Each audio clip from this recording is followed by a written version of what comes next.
there are several people from other traditions that I've cultivated friendships with that have been very meaningful for me. One of them, for instance, Sister Marianne Farina, who's a Catholic nun, and just has been an incredible help, and somebody who's over the years we've had really a wonderful relationship. The same is true for, I've had Buddhist friends, I've had Hindu friends, I've had Jewish friends. We have a rabbi in the area that I've been associated with for a long time.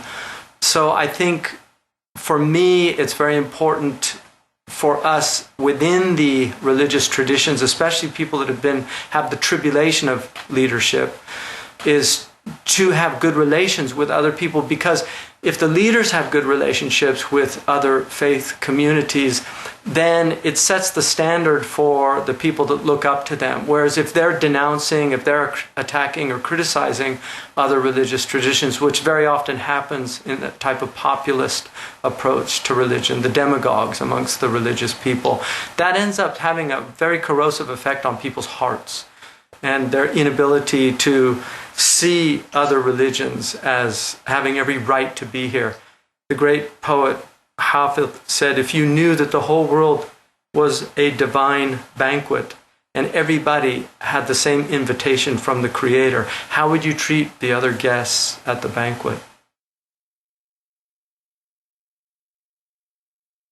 Well, one of the most influential people in my personal journey has been Imam al-Ghazali, and he has the concept of the wayfarer, that every human being is really a wayfarer.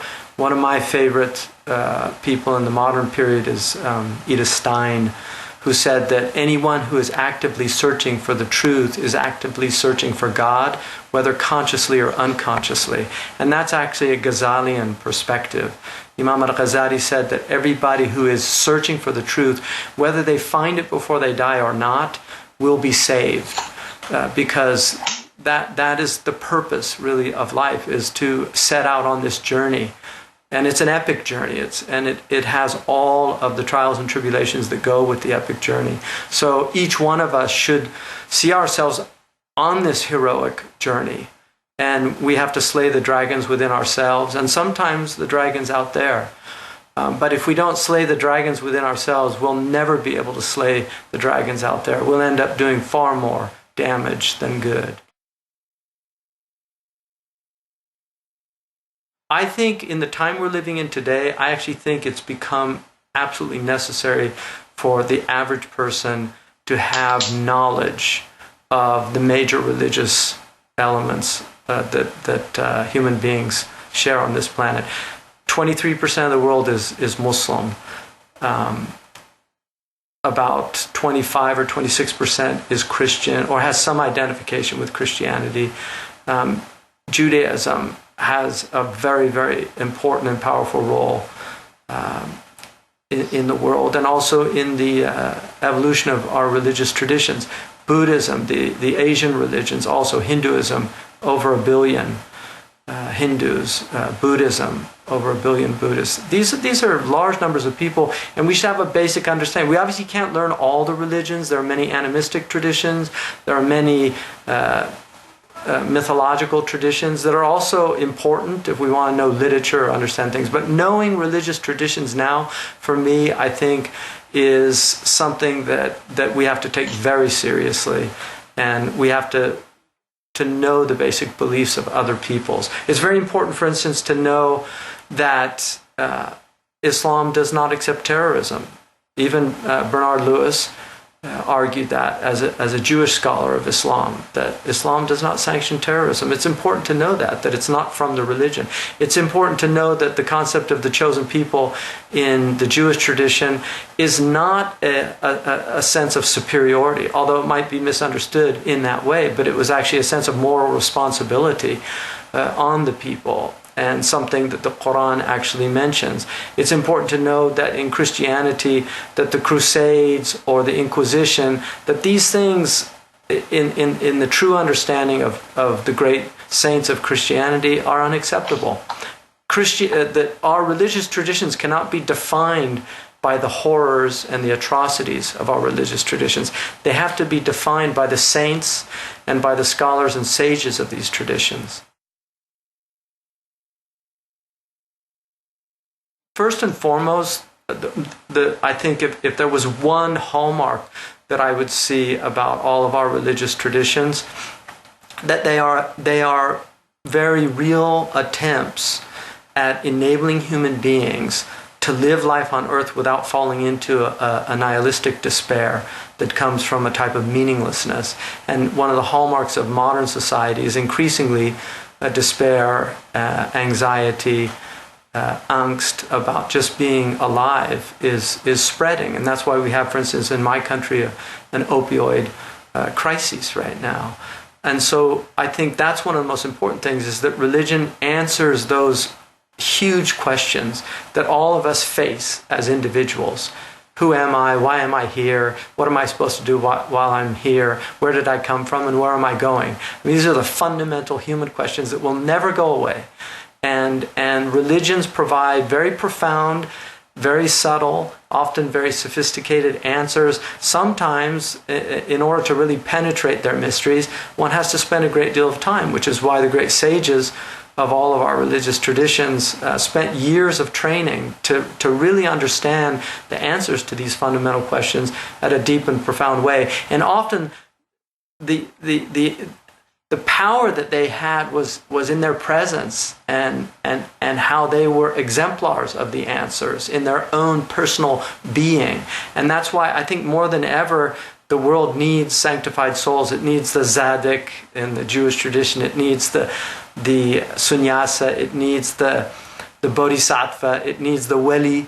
It needs the saint in the Christian tradition, the Wali in the Islamic tradition.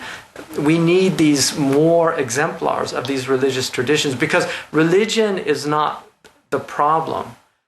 Religion, as it's rightly understood, is very often the solution to a lot of the problems that we share. And I think Jonathan Swift said it best when he said, we have enough religion to hate one another, but not enough to love one another. There's a great deal of truth in that statement. I think that the differences that we have in our traditions, they can be an obstacle, but they can also be something that sparks in the other insights about his or her own tradition. So they don't necessarily have to be obstacles. One of the interesting things about dialectic is that when you have two people that are in discourse with one another from different perspectives or different viewpoints, very often they're enlightened by that experience of engaging the other. They can have insights that they would not have had they not been challenged in their own thinking. And if it's a mutual pursuit of the truth, then it's extremely fruitful. If it's just being entrenched in one's own opinions, then very often it doesn't. It's just like two football teams. It doesn't matter who wins. The fans are going to stick with their team. So I think that there can be a great deal of benefit from just interacting in those differences and looking at those differences. I think that it's important for us to share. First of all, each one of our religions makes claims. Either those claims are true or they're not true. But each one of them makes claims.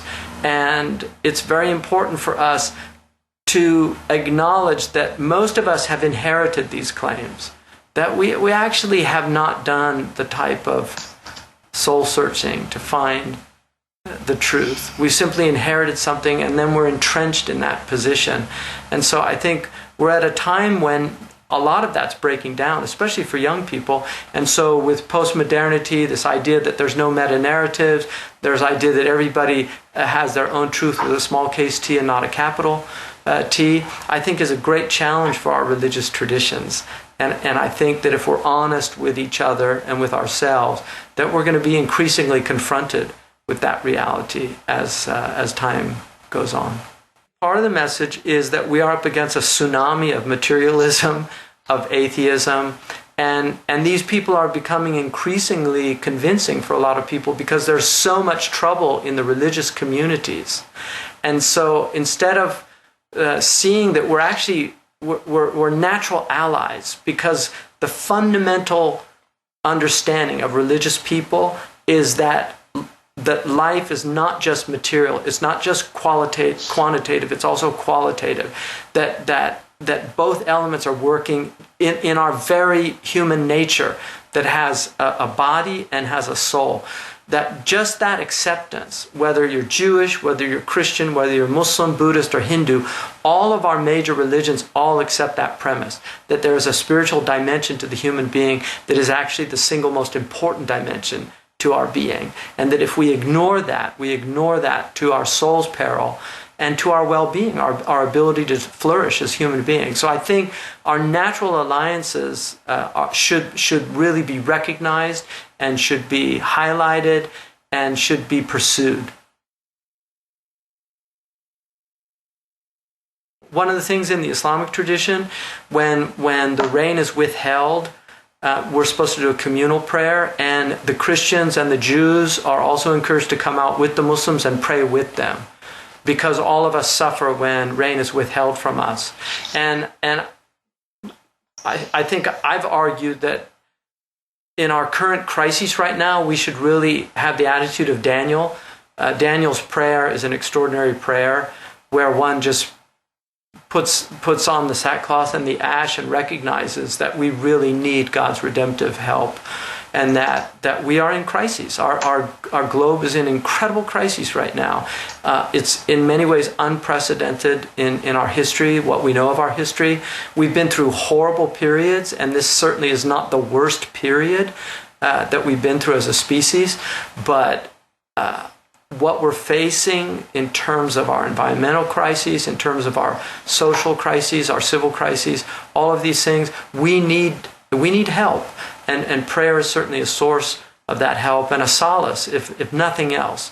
It's a type of solace that enables people to deal with the problems that they have. I mean, I always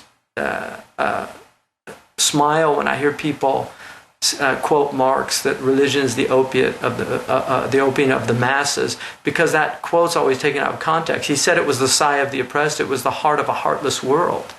It was the opium of the masses. In other words, it numbed their pain to deal with the incredible difficulties of the world. So instead of giving people the pain-numbing opium of religion, now people are given real opium as an alternative. And so I think Marx's solution is, let's make the world a paradise, which is the utopian fantasy. The world is what it is. It's always been like this. It doesn't mean we don't work to make it better, but we also have to be realistic and understand. And the most dangerous people on this planet have always been people that are pursuing utopia on earth. It was never meant to be that way. It was designed to do exactly what it's doing, to drive us to God. And if it doesn't drive you to drink, or to God, then I don't think you're human. I think absolutely. The Quran says, "Ta'awun 'ala al-birri wa taqwa," cooperate in goodness and in piety. And that verse was revealed to the Muslims to work with other people. It wasn't about Muslims cooperating, it was actually cooperating with other people. And that's why the Prophet Muhammad, peace be upon him, said, I was called to an alliance of virtue in the pre-Islamic period. Had I been called to it in Islam, I would have answered. In other words, from other people. And so it's very important for religious peoples to have alliances of virtue, especially right now when so many of our fundamental and core values are being questioned by the modern world. Families breaking down. We all share family. All of our religious traditions put a very strong focus on family and on the importance of marriage, on the importance of knowing your biological parents, on the importance of inculcating virtue in our young people. So those are all things that I think we share. One of the intriguing aspects of the three Abrahamic faiths is that the foundation of their ethics was the Hellenistic Nicomachean ethics. All three of our great Abrahamic traditions use that as a basis for their moral philosophy, and I think it's fascinating that that isn't highlighted today, because it's the basis of it is moral virtue of working to perfect the soul. Like I said, I think that our religions are in crises. Our planet's in crisis. Many people are experiencing crises. And I think it's really a time for religions to be advancing something for the common weal, for the common good. I think too much of religious discourse right now deals with attacking the other. And I think it's very important for the religions and the people that have the burden of religious leadership to be bringing forth from their own traditions positive solutions to a lot of what people are facing today.